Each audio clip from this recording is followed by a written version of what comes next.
ایک بھائی نے پوچھا تھا کہ کیا کسی دکاندار کے لیے جائز ہے کہ وہ ایک کسٹمر کو چیز مثال کے طور پہ 150 کی بتائے اور دوسرا آئے تو اس کو 250 کی بتائے؟ جی بالکل جائز ہے، اس میں کوئی حرج نہیں ہے، یہ آپ کی مرضی ہے۔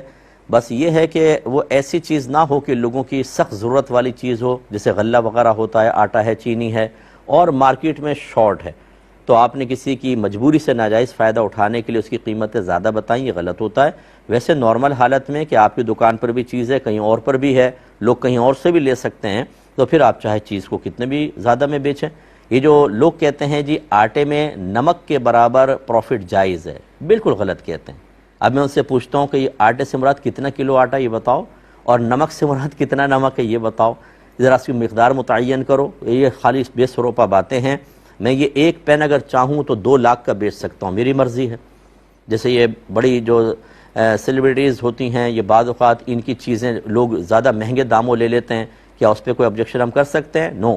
اگر ان کا ایک پین بھی فرض کر لیں جس سے آپ محبت کرتے ہیں، جس سے آپ عقیدت رکھتے ہیں، ان کا پین 5 روپے کا پین 1 لاکھ میں آپ خریدتے ہیں تو ٹھیک ہے، کوئی مسئلہ نہیں ہے۔ تو خلاصہ کلام یہ ہے کہ بعض اوقات یہ مجبوری بھی ہوتی ہے، کوئی کسٹمر غریب ہوتا ہے ہم کم پیسے بتا دیتے ہیں، کوئی زیادہ افورڈ کر سکتا ہے ہم زیادہ بتاتے ہیں، تو اس میں شرعاً کوئی حرج نہیں ہے، آپ کر سکتے ہیں۔